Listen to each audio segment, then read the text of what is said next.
Boa tarde, bom dia a todos. Este trabalho foi desenvolvido pela disciplina de Métodos Experimentais em Engenharia, pela Universidade Federal do ABC, e aborda a exposição ocupacional ao ruído em uma planta de montagem automotiva. Nosso objetivo é analisar os níveis de ruído presentes em ambientes de trabalho, verificar se ultrapassam os limites legais e comparar a exposição entre os turnos da manhã e da tarde. A indústria automotiva é marcada por altos níveis sonoros, e esse estudo busca entender se trabalhadores estão realmente protegidos contra os riscos de queda, riscos de perda auditiva induzida por ruído. O problema que investigamos é a presença de níveis extremos de ruído e a possível disparidade em seus turnos de trabalho. Queremos revelar se as medições ultrapassam o limite legal de 85 decibéis e se existe diferença significativa entre o turno A, da manhã, e o turno B, da tarde. Essa questão é fundamental porque a exposição prolongada a ruídos intensos pode causar perda auditiva irreversível, conhecida como PER. A legislação brasileira estabelece parâmetros claros para a exposição ao ruído.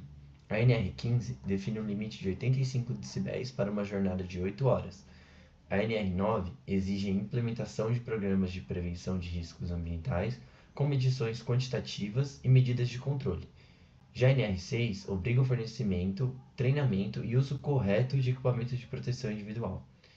Esses marcos legais são a base para avaliar se a empresa cumpre suas obrigações e se os trabalhadores estão de fato protegidos. As medições foram realizadas em uma planta de montagem automotiva na região do ABC Paulista, durante 5 dias consecutivos nos 2 turnos.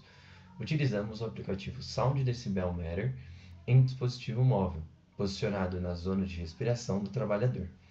A análise foi feita com base na fórmula da NR15 para cada cálculo da dose de ruído, considerando também a propagação de incertezas. Essa metodologia nos permitiu avaliar a exposição diária e projetar o risco anual. Os dados coletados mostram que o turno A apresentou picos de até 120 decibéis, enquanto o turno B registrou no máximo 100.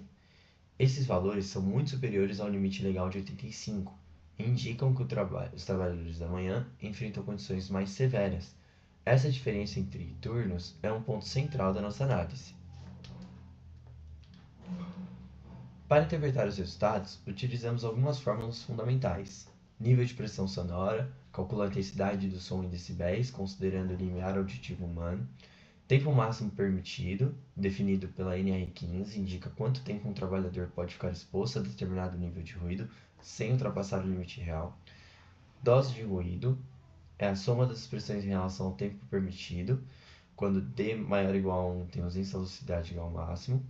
Atenuação do EPI representa a redução real do ruído proporcionada pelo protetor auricular em condições de campo.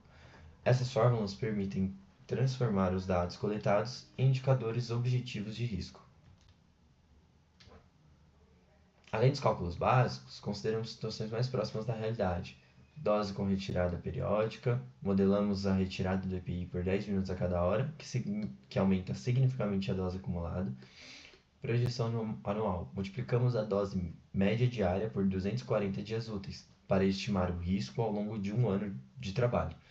Incerteza combinada expandida, avaliamos a variabilidade das medições e aplicamos um fator de abrangência para garantir confiança estatística nos resultados. A interpretação é direta. Valores abaixo de 0,5 estão abaixo do nível de ação, entre 0,5 e 1 exigem medidas preventivas e acima de 1 configuram insalubridade em grau máximo. As análises mostram que o turno A apresentou picos de até 120 decibéis, enquanto o turno B foi mais estável. A exposição anual do turno A é até 14 vezes maior que a do turno B. Além disso, o uso real do EPI, com retiradas de apenas 10 minutos por hora, aumentou a dose em 139%. Mesmo com o uso ideal do protetor, os picos permaneceram acima do limite legal. Esses resultados evidenciam que o problema é significativo e exige medidas adicionais. O turno A apresentou 3 dias com dose acima de 1 sem EPI. e 2 dias acima mesmo com o uso ideal do protetor. Já o turno B teve apenas 1 dia acima de 1, sem EPI, e nenhum dia acima com o uso ideal. Isso mostra que o turno A concentra os maiores riscos e apresenta maior variabilidade nos níveis de ruído, enquanto o turno B é o mais estável. O protetor auricular utilizado, 3M Millennium, possui atenuação real de cerca de 16 dB. Isso significa que em picos de 115 e 120 dB, o nível no tímpano ainda fica em torno de 99 dB, ou seja, 14 dB acima do limite legal. Além disso, a retirada do EPI por apenas 10 minutos por hora reduz sua eficácia em 50%, aumentando a dose em 139%. Esses fatores demonstram que o EPI atual é insuficiente para proteger os trabalhadores nos momentos críticos. A projeção anual mostrou que no turno A, mesmo com o uso ideal do EPI, a dose acumulada chegou a 552. Com retirada de 10 minutos por hora, seria a demonstração real, esse valor subiu para 1.322. Já no turno B, os valores foram muito menores, 39 com EPI ideal e 129 com retiradas. Isso significa que os trabalhadores do turno A ultrapassam o limite legal várias vezes por dia, acumulando exposição até 14 vezes maior que os do turno B.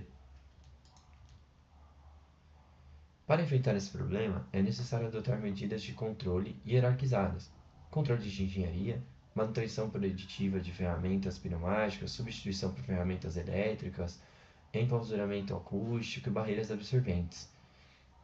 Controle administrativo, rodízio entre turnos e retirada temporária dos trabalhadores nos horários críticos, e o EPI aprimorado, uso combinado de plug e abafador capaz de alcançar até 35 dB de atenuação.